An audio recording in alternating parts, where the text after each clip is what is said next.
Bonjour tout le monde, bienvenue au podcast Fidèle au poste. Donc, je me représente, moi c'est Marianne. Moi c'est Marie-Lou. On est tous les deux intervenantes à la maison Halte Secours. Aujourd'hui, notre invité, c'est Christophe Lévesque. Christophe, c'est un homme qui vient de la MRC Maria-Chapdelaine. Il a rédigé son mémoire de maîtrise sur les hommes alliés aux violences faites aux femmes dans un contexte conjugal. Je vais te laisser te présenter davantage, Christophe. Oui, bonjour, ça me fait plaisir d'être là. Ça me fait drôle aussi de revenir ici parce qu'effectivement, j'ai grandi à Dolbeau.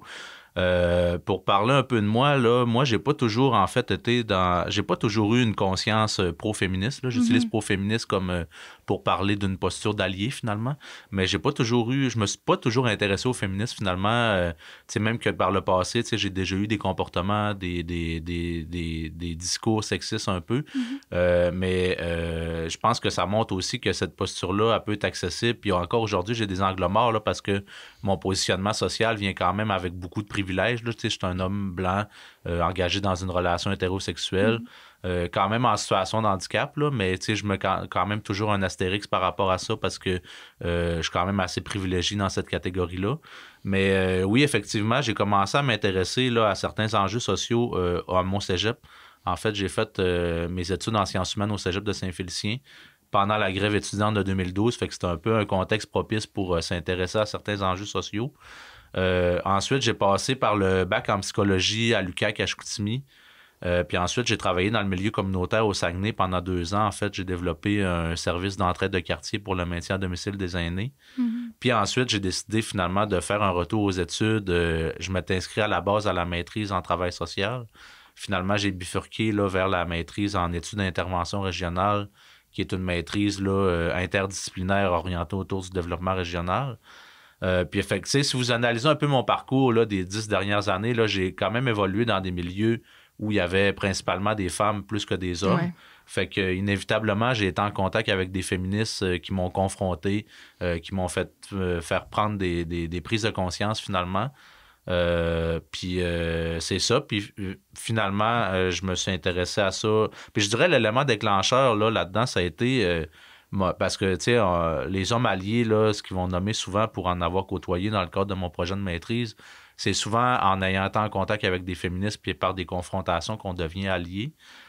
Puis moi, c'est ma meilleure amie, en fait, qui a insisté pour que je lise un essai féministe qui s'appelle Le principe du cum shot de Lily Boisvert. Je sais pas si vous connaissez. Non, je connais pas. Non, je vous le recommande. Là. C'est le premier essai que j'ai lu. Puis c'est ça qui m'a donné le goût, en fait, de m'intéresser à ça puis de lire d'autres essais après ça, puis de faire des prises de conscience par moi-même, de me poser des questions sur mes comportements, mes attitudes, mes discours, tout ça. Puis oui, éventuellement, là, j'en ai fait un projet de maîtrise en lien avec ça. En fait, ça s'inscrit dans un projet plus large qui s'appelle Avec elle contre les violences dans les relations intimes. Puis dans le fond, c'est un projet où on a fait une démarche de réflexion pour réfléchir avec un groupe de jeunes hommes qui s'identifient comme alliés des femmes au Saguenay-Lac-Saint-Jean. Il y avait 6 jeunes hommes dans cette démarche-là pour parler vraiment de comment qu'on conçoit notre rôle d'allié. Tu sais, c'est quoi être un allié? Comment qu'on peut soutenir les femmes dans le mouvement féministe? Fait que ça a été la première étape que j'ai utilisée pour mon mémoire. Puis là, l'autre phase qui est toujours en cours présentement, c'est de faire des actions de sensibilisation à l'attention de nos pairs masculins pour vraiment les sensibiliser aux violences faites aux femmes dans notre entourage. Fait que c'est ça. J'en ai fait un projet de maîtrise. Puis là, pour terminer un peu ma longue introduction de ma présentation, c'est ça. Ben là, aujourd'hui, au moment où on se parle, j'occupe un poste de conseiller au volet autochtone au cégep de Chicoutimi. Puis accessoirement, là, j'étudie à temps très partiel au doctorat en sciences humaines appliquées à l'UQAC. Dans mon projet de doctorat là, qui est pas encore commencé, j'aimerais ça étudier les formations qui sont offertes aux joueurs de hockey junior là, par rapport aux violences à caractère sexuel. Parce que, tu sais, on n'est plus dans le thème des alliés vraiment, mais encore dans le thème des violences à caractère sexuel faites aux femmes. Puis c'est ça parce que, tu sais, c'est un sujet d'actualité. Hein. On a entendu parler, on sait qu'il y a une culture toxique associée au hockey. Moi-même, j'ai joué au hockey dans le passé, puis, tu sais, je suis conscient quand même de toute l'ambiance d'une chambre de hockey, comment qu'il y a la pression à adhérer aux normes sexistes puis tout ça. Fait que c'est pas mal ça là, pour mon parcours. Là. Mais c'est vraiment un beau parcours. Puis, moi, j'ai aimé le fait aussi que tu nommes là, la prise de conscience que tu as faite aussi. Là, c'est pendant ce parcours-là, là, vraiment. Puis c'est correct d'avoir eu la prise de conscience, mais il faut quand même avoir de l'ouverture pour y adhérer aussi. Ouais, puis tu sais, c'est ça, je pense que c'est une posture qui est quand même accessible. Tu sais, moi j'en ai fait un projet de maîtrise, puis tu sais, veux pas...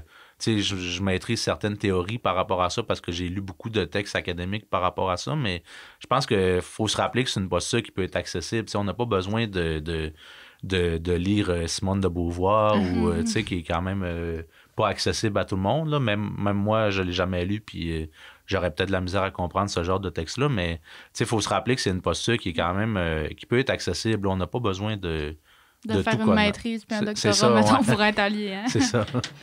Fait que si on commence un petit peu avec les questions qu'on avait préparées pour toi, on aimerait ça savoir, c'est quoi que ça représente, le mouvement féministe pour toi? Oui. Ben, pour moi, le mouvement féministe, ben, c'est un peu simple comme réponse, mais c'est tout simplement un mouvement qui va prôner l'égalité entre les genres. Tu sais, on sait qu'il y a un déséquilibre encore aujourd'hui dans plusieurs sphères de la société d'égalité entre les hommes et les femmes. Puis, tu sais, souvent, ce qu'on entend, c'est... tu sais, il y a des hommes qui se sentent menacés par ça, le féministe. On entend, tu sais, les hommes, aujourd'hui, on peut plus rien dire. Tu sais, les hommes, on a perdu nos tribunes, tout ça. Mais je pense que, pour moi, il y a encore beaucoup d'exemples dans la société qui nous montrent que l'égalité n'est pas atteinte. Puis, dans le fond, tu sais, le féminisme, c'est juste ça, là, dans le fond. Puis... tu sais, je pense qu'on a tout à gagner en tant que société d'adhérer à une société plus égalitaire. Autant les hommes aussi. Là. Puis là, je veux pas rentrer dans le discours les hommes aussi, on souffre du patriarcat parce que là, il y a tous des groupes masculinistes puis antiféministes qui vont comme se réunir pour discuter du fait que nous, les hommes, on souffre du patriarcat, puis il y a toute l'analyse féministe qui est évacuée de ça, finalement. Là, parler de nos émotions entre gars, c'est important, mais finalement, on oublie que c'est les femmes qui souffrent le plus du patriarcat, puis qui sont encore le plus victimes de violence, finalement. Vraiment, puis c'est comme on a déjà parlé dans un épisode aussi, que ça part vraiment d'une méconnaissance aussi du mouvement féministe. Là, fait que... Oui, c'est ça. Il y a vraiment, une méconnaissance, je pense, parce qu'il y a beaucoup d'hommes, puis peut-être aussi des femmes là, qui pensent que le féminisme, en fait, c'est de prôner la supériorité des femmes sur les hommes, mais en fait, c'est juste un mouvement qui prône l'égalité. Exactement. Finalement. Puis ça fait aussi un lien un peu avec la prochaine question qu'on avait ciblée, là. Puis c'est encore une fois sans jugement, des fois ça part d'une méconnaissance, un peu de la crainte aussi de s'associer en tant que féministe, là. Mais c'est un peu... C'est quoi ton opinion par rapport là, aux femmes là, qui se disent non féministes, t'sais? Puis tu vois-tu un enjeu justement au fait que même en tant que femme, on peut se dire non féministe? Ben, encore là, j'ai une réponse un peu simple, puis un peu, peut-être plate un peu, mais c'est quand même la réponse que j'ai à formuler, là. Mais moi, je pense que j'ai pas d'opinion là-dessus, parce que je pense que les hommes, on n'a pas à avoir d'opinion là-dessus. Tu sais, je suis quand même conscient de tous les enjeux là, de sexisme intériorisé, tout ça, chez les femmes. Mais je pense que en tant qu'homme, tu sais, ça serait un peu...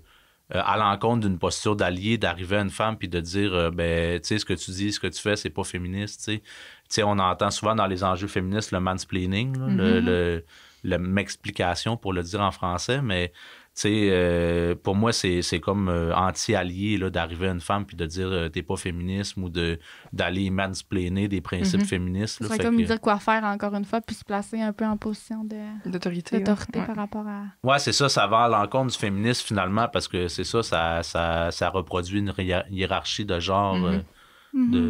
Ouais, fait que c'est un peu la réponse que j'ai là, à vous donner par rapport à ça. Ben, c'est pas plate quand même. Je trouve ça une très bonne réponse.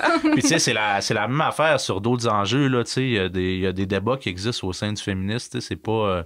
Ben, tu sais, vous le savez encore mieux que moi, là. C'est pas un mouvement homogène, là, le féminisme. Mais, tu sais, il y a des débats qui existent par rapport au port du voile, par rapport au travail du sexe. Il y a différentes positions. La notion de consentement est encore. Par exemple, le travail du sexe, elle donne son consentement ou c'est un choix, pas de choix, là, tu sais? Ouais, tu sais, il y a des perspectives abolitionnistes qui veulent abolir complètement. Il y en a qui veulent le légaliser pour l'encadrer, pour assurer la sécurité des femmes qui pratiquent le travail du sexe. Mais moi, je pense qu'en tant qu'homme, on n'a pas à prendre position sur ces enjeux-là non plus. Tu sais, sur les débats, c'est des débats, je pense, qui doivent être débattus entre femmes, entre féministes au sein du mouvement. Fait que c'est pas à nous, en tant qu'hommes, là, de se mêler de ces débats-là, puis il y a d'autres façons de soutenir, là, je pense. Puis juste d'avoir cette réflexion-là, ça reste quand même une belle position d'allié, moi, je trouve. Oui, là. vraiment. Quand tu nommes ton travail là, auprès de tes pairs masculins, là, c'est quoi les réactions que tu as généralement? Là? Ouais. C'est en lien, mettons, avec tes démarches, ton parcours, ton... Ouais, c'est sûr que, tu sais, je pense que je suis quand même tagué allié ben, tu sais, c'est comme ça que tu m'as approché, Marianne, aussi, là. Tu sais, j'avais donné un cours à l'université sur les alliés dans les mouvements sociaux, au bac en travail social, puis... Tu sais, je pense que je suis un peu tagué parce que j'ai fait un projet de maîtrise en lien avec ça aussi. Mais tu sais, dans ma vie de tous les jours, tu sais, c'est pas une statut que je vais crier haut et fort. C'est pas écrit dans ton front. Là. Ouais, c'est ça, tu sais.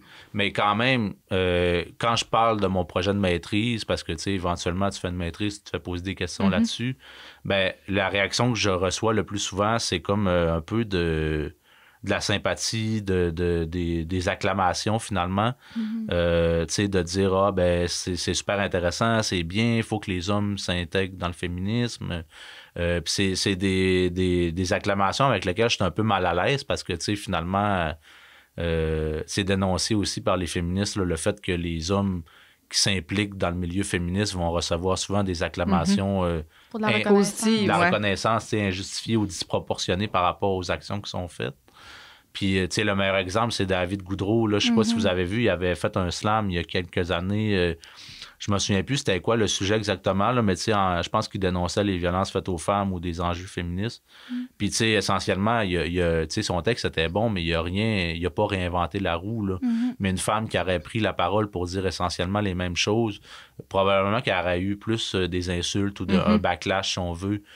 Ou du moins pas des acclamations aussi intenses que ça. Qu'est-ce que lui a eu? Que ce que lui a eu. Fait que, tu sais, ça, c'est des discours que je reçois souvent, puis je suis un peu mal à l'aise par rapport à ça. Puis dans les autres extrêmes, tu sais, je reçois aussi des commentaires, là, quand c'est sûr que je fréquente moins ce genre de personnes-là, mais on en a toutes là, dans nos familles, dans notre entourage.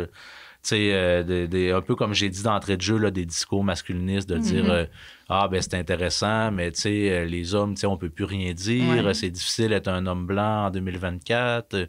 Fait que, tu sais, ça, je reçois beaucoup, ben pas beaucoup, mais je reçois des fois ce genre de commentaires-là, là, puis ou de dire OK, t'as-tu dit les violences faites aux femmes, mais tu sais, est-ce que tu parles aussi des violences que les hommes subissent, puis ça, fait que...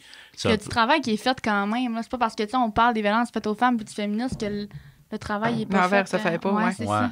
Puis tu sais, les statistiques sont quand même à l'appui, quand même, pour le dire.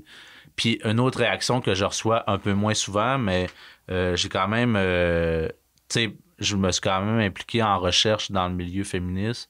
Tu sais, je suis membre de deux collectifs de recherche féministe aussi.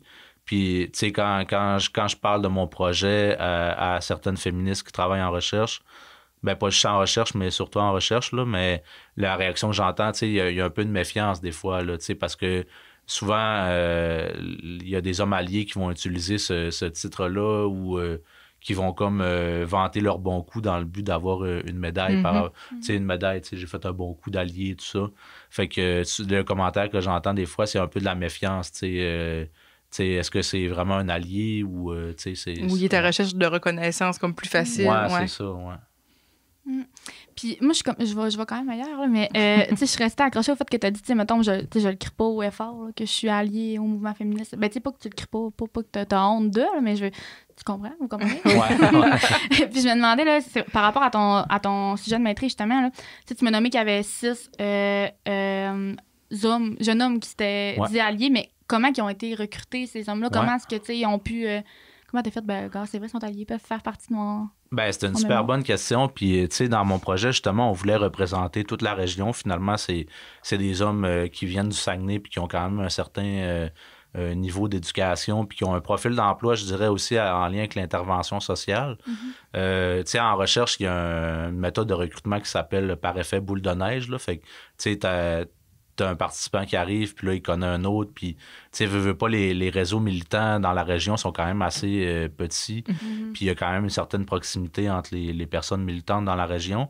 Fait que moi, je connaissais déjà des gens que tu sais, je voyais qui agissaient dans une posture d'alliés. Puis il y a aussi un comité aviseur dans ce projet-là de militantes féministes, c'est important de le préciser, qui avaient leur mot à dire, là, tu sais, si on avait recruté telle personne, puis là, le comité aviseur disait, ben moi, j'ai entendu que ce gars-là, tu sais, il n'est pas tant safe finalement. Fait, tu sais, le comité aviseur avait quand même leur mot à dire. Mais ce qui est intéressant à dire aussi, c'est que quand j'ai approché les gars que je considérais alliés, mais il y avait un peu un malaise, un peu le même malaise que moi j'ai parlé, là, parce que c'est pas des hommes qui se disaient alliés. Il y avait un peu un malaise aussi parce qu'ils disaient, ben, tu sais, moi, je suis pas tant impliqué dernièrement dans le milieu militant, tu sais. Puis, tu sais, dans le fond, les critères de recrutement, c'était l'auto-identification. Puis, c'était pas tant d'avoir milité haut et fort dans le mouvement féministe ou peu importe. C'était plus, c'est justement de s'auto-identifier puis d'agir en conséquence, là. OK. C'est comme on parlait, là, tu sais, le féminisme puis le militantisme, c'est quand même deux mouvements qui sont... Tu sais, oui, je veux dire, il y a quand même une partie militante dans le féminisme, mais tu peux quand même te considérer comme étant féministe puis prendre part au mouvement sans aller manifester dans les rues avec ta pancarte. Ouais, c'est ça. Ça peut être des petits gestes au quotidien aussi qui fait que t'es féministe sans faire quelque chose de macro plus. Puis même que, tu sais, moi, j'en vois dans mon entourage, là, des hommes qui vont crier haut et fort, ben moi, je suis un allié, tu sais, je suis un allié de taille, tu sais, je vais... qui vont vanter leurs bons coups, là, tu sais, quand tu es avec eux autres, là, qui vont dire, ben moi, je fais telle affaire pour l'égalité, blablabla, mais finalement, des fois, tu apprends que ça, tu sais, c'est pas les personnes les plus safe, finalement, là, fait que je pense qu'il y a beaucoup de féministes qui se méfient, justement, des hommes qui vont crier haut et fort, qui sont des alliés des femmes, là. Puis, avec raison, tu sais, je pense que, dans le fond, être allié, c'est pas nécessairement un statut à atteindre, là, c'est plus... tu sais, c'est plus par les actions qu'on fait, par les attitudes qu'on a. C'est pas en le criant haut et fort dans une manifestation, justement. Que ça vaut plus qu'un petit geste au quotidien puis qu'un petit commentaire que tu défais là, dans ton party de Noël. Tu sais. Puis juste de croire aussi, mettons, à la mission du féminisme aussi. Là, Puis, tu sais, ça va un petit peu avec ce qu'on voulait te demander aussi, là, de qu'est-ce que ça voulait dire pour toi vraiment être allié, là, autant en tant qu'homme qu'en tant que femme, là, au mouvement féministe, ça, c'est un peu... Ouais. C'est un petit peu ce que tu veux. Je sais pas si t'avais d'autres points. Pour moi, être allié, dans le fond, il y a une approche que j'aime beaucoup, là, puis qui a été utilisée dans mon projet de maîtrise, justement, qui est le disempowerment. Je sais pas si vous en avez déjà entendu parler un peu. Fait que, tu sais, dans le fond, à la base, le féminisme, c'est un mouvement qui prône l'empowerment des femmes. Tu sais, les femmes veulent comme retrouver un pouvoir d'agir qu'ils ont perdu en raison d'inégalités. Mais quand on milite dans le mouvement féministe ou même quand on s'identifie comme allié féministe, la position qu'il faut avoir, c'est pas, tu sais, on veut pas être empoweré, là, empouvoiré, là, si on peut dire. Tu sais, dans le fond, le pouvoir, on l'a déjà. Tu sais, les hommes, malgré ce qu'on peut entendre comme rhétorique, là, tu sais, on domine encore l'ensemble des sphères de la société.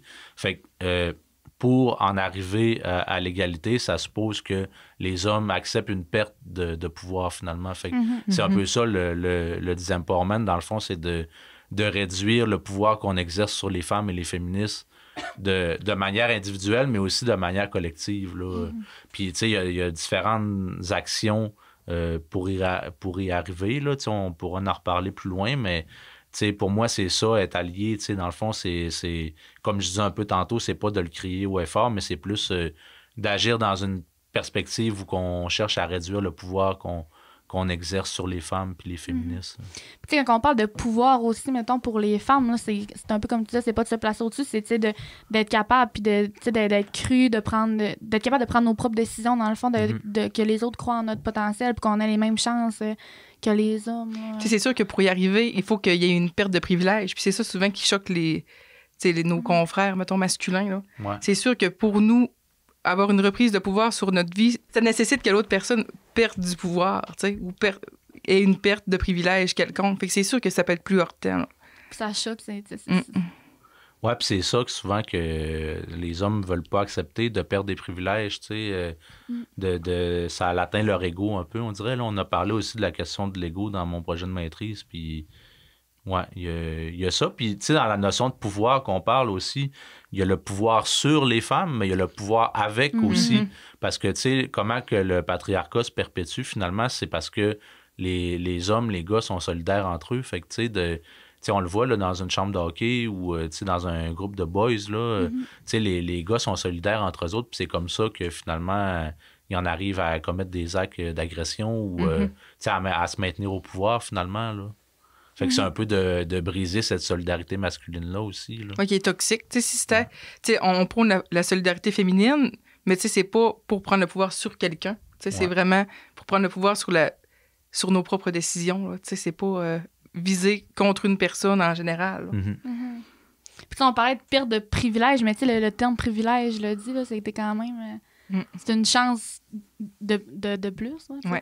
Tu sais, ces personnes-là, souvent, sont nées avec ces privilèges-là. Fait que tu perds quelque chose que tu as toujours acquis. Fait que c'est ça qui est difficile aussi de voir. Mais c'est pour ça, tu sais, quand on parle de discrimination positive aussi, tu sais, de favoriser, par exemple, les femmes à l'embauche par rapport à un homme à chance à candidature égale, par exemple, là, mais tu sais, on oublie que la discrimination positive, il y en a déjà qui se fait depuis des années.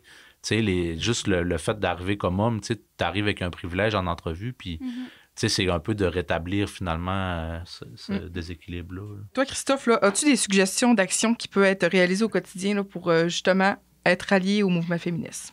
Oui, ben je pense que le premier pas là, pour se placer dans une posture d'allié, c'est vraiment un travail d'introspection, en fait. Tu sais, je trouve que c'est facile justement de crier haut et fort que tu es allié puis de dire, tu sais, le sexisme, ça existe, mais c'est pas moi, tu sais, c'est les autres hommes. Mais je pense que de questionner ses propres comportements, ses propres biais sexistes, je pense que c'est vraiment ça le défi puis le plus difficile aussi parce que, tu sais, ça vient nous chercher profondément dans notre ego aussi, de questionner ses propres comportements. Puis c'est pas toujours un processus agréable non plus. Hein, tu sais, quand tu te fais soit confronter par des féministes ou tu prends conscience par toi-même en lisant un truc ou en écoutant un podcast, par exemple, de « Ah, ben, tu sais, moi, j'ai ce comportement-là, puis tu sais, je l'ai déjà eu, puis c'est vrai que c'était pas tout le temps adéquat. Tu sais, c'est pas un processus agréable non plus. Puis je pense qu'il faut pas que ça soit agréable non plus. Tu sais, il faut qu'il y ait un malaise qui se vive, c'est ça. Puis après ça, ça, c'est pas moi qui le dis, là, c'est Bellux, que vous connaissez peut-être, qui est une militante et théoricienne féministe et antiraciste, qui a écrit beaucoup de livres là, par rapport à ces enjeux-là. Puis elle dit que la première action, le premier rôle des hommes dans ce mouvement-là, ça devrait être d'exposer puis de confronter le sexisme de leur père masculin. Fait que finalement, quand on est dans un groupe de gars puis qu'on entend des propos sexistes, qu'on voit des comportements sexistes, ben c'est de les call out finalement, de les dénoncer. De prendre position. Ouais, de les dénoncer puis de les confronter aussi. Moi, je crois encore beaucoup que ça passe par le dialogue. Là, on pourrait faire une belle campagne de pub, là, on envoie des affiches des fois dans des salles de bain pour gars, sur le consentement, tout ça. Mais je pense que ça passe encore beaucoup par le dialogue, de parler à nos chums de gars, puis de leur expliquer pourquoi c'est pas correct, tout ça. Puis, moi, je pense que ça passe beaucoup par là. Une autre action qu'on peut faire, je pense aussi, c'est de s'éduquer. Puis j'ajouterais là-dedans de s'éduquer par soi-même. Parce que, tu sais, il y a dans les enjeux féministes aussi, il y a toute la notion de charge mentale. Tu sais, souvent, c'est les femmes qui vont porter la charge mentale de nous éduquer, nous autres. Puis, fait que, tu sais, de s'éduquer par nous-mêmes, tu sais, il y a des super bons livres qui existent, qui sont accessibles. Là, c'est pas tous des ouvrages théoriques complexes sur le féminisme, mais il y a des ouvrages plus simples à lire. Il y a des podcasts comme le podcast qu'on fait là, qui est des bons moyens de s'éduquer. Moi, j'en écoute beaucoup des podcasts, là, tu sais, Le Cabaret des sorcières, là, avec Judith Lucier, je pense que ça n'existe plus, mais j'ai écouté ça pendant longtemps. Tu sais, des émissions de radio, peu importe. Fait que, tu sais, de s'éduquer par soi-même. Puis le dernier point que j'ajouterais, je pense, c'est de se positionner plus dans une posture d'écoute quand on est dans un groupe mixte, par exemple, où il y a des hommes et des femmes, parce que souvent, ce que j'observe, puis ça s'est même manifesté dans mon projet de maîtrise, avec des hommes qui s'identifient comme alliés, les hommes, tu sais, on a tendance à parler beaucoup, à prendre beaucoup de place, à couper la parole. Fait que c'est de prêter attention à ces petits gestes-là, tu sais, à la place qu'on occupe finalement en tant qu'homme. Puis j'en ajouterais peut-être un dernier aussi, c'est de pas... je pense qu'à l'ouverture, là, en introduction, tu parlais faut quand même avoir une ouverture, mais c'est d'accepter de se remettre en question, puis d'accepter la critique, tu sais, de ne pas être dans une posture défensive, finalement. Tu sais, quand on se fait confronter, finalement, c'est d'accepter la critique, puis de se poser des questions soi-même plutôt que de se défendre continuellement. On dirait que je revis le cours que j'ai vécu des sommeliers avec toi. En tout cas, j'ai bien écouté. Ça, c'est sûr. Puis, tu sais, par rapport aux ouvrages que tu as parlé aussi, là, on pourra mettre quelques suggestions aussi là, en description, là, certaines suggestions lecture. Ben, si j'en aurais un à vous conseiller, justement, là, puis je l'avais fait lire dans le cours que j'avais donné aussi, c'est le petit guide de Disempowerment pour hommes pro-féministes de Francis Dupuy-Derry. Puis, tu sais, là, on parle de féminisme, mais je pense que ça peut s'adapter aussi à d'autres types d'alliances tu sais, par exemple, si on devient des alliés des personnes autochtones, finalement. Tu sais, il y a plein de conseils là-dedans qui peuvent s'inspirer de ça, là. Puis, je pense que c'est une lecture vraiment, surtout les gars qui nous écoutent, là, au podcast, là, je pense que c'est vraiment une lecture qui est... tu sais, il y a quand même une réflexion théorique au début, là, mais je pense que quand on vient au conseil là, pour comment se positionner dans une posture d'allié, je pense que ça reste quand même accessible puis que, tu sais, il y a moyen, c'est quand même lisable, là, c'est pas... Fait qu'à la base, admettons, s'informer, s'éduquer, ça pourrait être un beau pas, mettons, vers l'avant là, pour s'allier au mouvement féministe. C'est ce que je comprends. Exactement. Puis, tu sais, des petits commentaires, les défaire, tu sais, c'est pas... on a tout un mononcle Tannen d'un party de Noël là, qui fait des commentaires puis qu'on se dit, on s'en va-tu du site? Mais tu sais, juste y montrer que son discours, il est pas adéquat. Tu sais, s'il y a personne qui a dit puis tout le monde l'a entendu, tu sais, c'est peut-être ça aussi au sein d'un groupe, là, tu sais. La tolérance. Fait que, tu sais, moins on a de tolérance, plus le discours va changer, là. Tu sais, quand c'est tout le temps ce que tu as entendu puis que tout le temps été partagé aussi autour de toi, là, tu sais, c'est un peu... Puis qu'on le tolère parce qu'il est de même, tu sais. C'est ça. T'sais, on a tout quelqu'un dans notre tête, là, quand on dit ça. Un mononcle, un cousin, qu'on se dit il est de même. Il va toujours être de même. Ouais, c'est ça. Ouais, puis, tu sais, justement, on a parlé de stratégie, comment, dans mon projet de maîtrise avec le groupe de gars, puis un des participants disait, ben moi, mon réflexe, c'est quand j'entends un commentaire de même, je dis, ben c'est bien mon oncle ce que tu dis, tu sais. Puis il y a d'autres stratégies aussi, par exemple, un autre participant qui disait, moi, quand j'entends une blague sexiste, ben premièrement, de pas rire à la blague, mais c'est ça, c'est de base, mais moi, je fais comme si je comprenais pas, tu sais. Je dis, ben tu sais, je comprends pas, veux-tu m'expliquer ta blague? Puis on dirait que quand le gars qui a dit cette blague-là, doit expliquer lui-même sa blague. Mais on dirait que c'est là que tu te rends compte que... C'était pas drôle. C'est ça. Ça m'arrive souvent. Pas une blague sexiste, mais... Puis que c'est des préjugés. C'est basé sur des préjugés, souvent des blagues sexistes, là. Fait que, tu sais, de dire haut et fort un préjugé, tu te sens moins gros, là, vraiment. Quand tu te déconstruis par toi-même, maintenant, tu fais « Ouais, peut-être que ça faisait moins de sens. » C'était correct quand c'était une joke, mais quand il faut vraiment que je te l'explique, c'est moins drôle. Là. Ouais, c'est ça. C'est une très bonne stratégie. Vraiment. J'ai aimé parce que tout au long là, des questions puis de l'épisode, tu parles un peu là, de l'étiquette d'homme allié là, en tant qu'homme, que tu sais, il y a quand même une certaine méfiance qui peut s'installer par les pères féminines là, au sein du mouvement. Comment tu vois ça, toi, mettons, quand tu parles que c'est un danger un peu l'étiquette, là? Ouais, ben, en fait, c'est ça, tu sais, je pense que le premier danger qu'on peut nommer, là, c'est, tu sais, en se disant allié puis en pensant que c'est un statut qui est atteint, c'est de finalement arrêter de se questionner. Tu sais, tu te dis, ben moi, je suis rendu allié, tu sais, j'ai plus de problème. Tu sais, le sexisme existe encore, mais tu sais, c'est les autres, c'est pas moi. Puis je pense que au moment où tu arrêtes de te questionner, je pense que c'est là que tu deviens un peu moins dans une posture d'allié.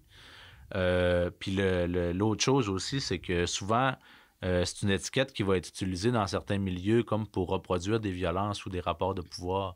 Tu sais, je parlais du mouvement étudiant au début. Tu sais, il y a des études qui ont sorti que, tu sais, dans le mouvement étudiant, c'est les hommes qui ont pris plus de place. Puis il y a des hommes qui se disaient progressistes, des hommes qui se disaient alliés. Puis finalement, tu te rends compte qu'ils ont comme utilisé ces milieux-là pour reproduire des violences envers les femmes ou des rapports de pouvoir. Puis ça, il y a autre référence, là, il y a Mélissa Blais, qui est une chercheuse là, à l'UQO, à l'Université du Québec en Outaouais, qui a fait une étude, je pense, autour de 2015, là, elle a étudié en fait la coalition anti-masculiniste à Montréal, je pense, puis elle a parlé vraiment de ça. Là, elle a étudié, puis elle a vu qu'il y avait des rapports de pouvoir qui étaient reproduits, des violences qui avaient été commises par des hommes qui se disaient alliés. Fait que ça, c'est un peu un danger. Puis un autre danger là, que je dirais, c'est d'utiliser la posture d'allié comme pour être dans une espèce de rapport de séduction. Là. Il y a des hommes qui... Même moi, je le vois que quand je parle de mon projet de maîtrise, ça attire la sympathie, tout ça. Mais il y a des hommes qui vont comme utiliser cette posture-là comme pour entrer dans des rapports de séduction, là, dans des relations hétérosexuelles, on s'entend. Là. En description Tinder, mettons. Ouais, c'est ça. Ouais. Fait que, tu sais, ça, c'est le genre de choses à éviter, finalement, là. Puis ça teinte aussi votre réputation. Ouais, c'est ça. Quand toi, c'est vraiment le contenu qui t'intéresse puis que tu veux défendre, quand tu as des pères masculins qui l'utilisent, ça met de la méfiance envers toi. Ouais. Puis c'est ça, c'est pas généralisé, puis c'est pas ça d'emblée, mais tu sais, je trouve ça correct qu'on ait quand même la réflexion, puis que, tu sais, qu'on ait la puce à l'oreille, là, il y a un certain risque... en lien avec la Puis, tu sais, un dernier danger que je pourrais nommer, c'est, on a parlé un peu, là, mais les acclamations disproportionnées qu'on reçoit, tu sais, dans le fond, ça vient un peu à l'encontre de ce qu'on cherche à déconstruire, finalement, tu sais, le fait que les hommes reçoivent plus d'acclamations quand ils parlent de féminisme que les femmes qui vont vivre plus un backlash ou un ressac. Mais, tu sais, finalement, ça va à l'encontre des... On n'est pas encore dans l'égalité, là, à ce moment-là. Tu sais, quand tu disais qu'il fallait pas arrêter, tu sais, de dire qu'il faut réfléchir à nous en tant que féministes et en tant qu'hommes aussi. Tu sais, ça reste qu'être féministe, là, dans les années 70, c'est de laisser votre femme aller travailler, là, tu sais. Fait que si cette personne-là avait arrêté de se poser des questions, ça reste qu'elle n'aurait pas suivi le mouvement, là. Non, c'est ça, c'est bon. T'sais, c'est sûr que c'est vraiment intense comme comparaison, mais ça reste que être allié en 1970, c'était ça, là. Que le mouvement, il vit aussi des changements, tu sais, qui évoluent, puis que c'est pour ça que, tu sais, notre réflexion, il faut qu'elle continue d'évoluer puis qu'elle ne reste pas stagnée en 70. Ah bon, c'est bon. On s'entend. Tu sais, quand tu disais au début qu'est-ce que ça représente pour toi, le mouvement féministe aussi, ben, tu sais, on a parlé, tu sais, il y a eu différentes vagues, tout ça, mais tu sais, aujourd'hui, on parle plus d'intersectionnalité, tu sais, d'être sensible à la croisée de plusieurs oppressions, tu sais. Moi, je travaille avec des étudiantes autochtones, ben, tu sais, je le vois, là, les femmes, les étudiantes autochtones que je vois, tu sais, sont pas seulement stigmatisées parce qu'ils sont femmes, mais aussi parce qu'ils sont autochtones. Fait que, tu sais, quand tu ajoutes... Ouais, c'est ça. Puis, fait que quand tu ajoutes plusieurs facteurs d'oppression, je pense que, tu sais, être allié, c'est être allié pour toutes les femmes, finalement, puis d'être sensible aux différents vécus aussi. Puis, tu sais, c'est un peu une question qu'on pose à tous nos invités là, au podcast, mais tu sais, là, considérant qu'on parle que tu te considères comme un homme allié au mouvement féministe, est-ce que toi, tu dis féministe ou allié au féministe? Est-ce qu'il y a une... Ben, moi, je dis plus homme allié ou homme pro-féministe, là, qui est un synonyme utilisé, parce que c'est ça que... En tout cas, c'est ça que les féministes souhaitent comme appellation de la part des hommes, là. Tu sais, il y a pas l'unanimité, mais il y a quand même un certain consensus qui dit que les femmes préfèrent que les hommes se disent alliés ou pro-féministes que féministes, finalement. OK. Puis, tu sais, ça part aussi du principe que on n'a pas la même compréhension des enjeux féministes que les femmes. C'est tout à fait normal. Tu sais, malgré toute notre bonne volonté qu'on peut avoir, je pense qu'on a des angles morts.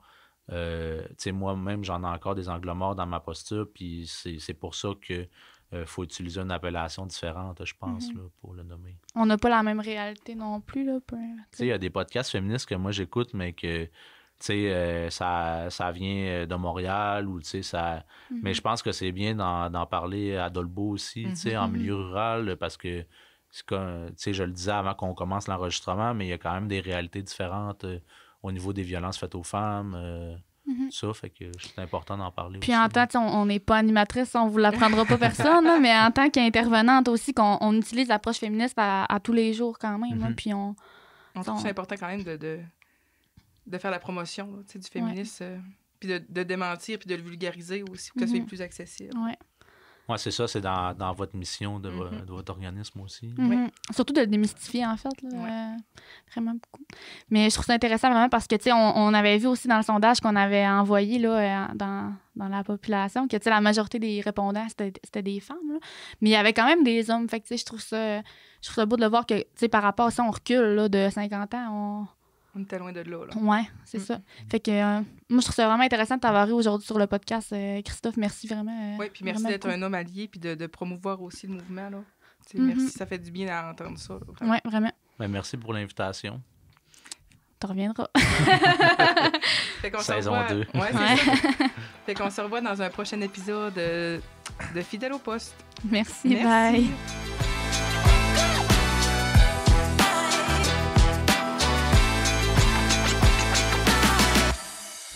Ce balado est produit en collaboration avec la télé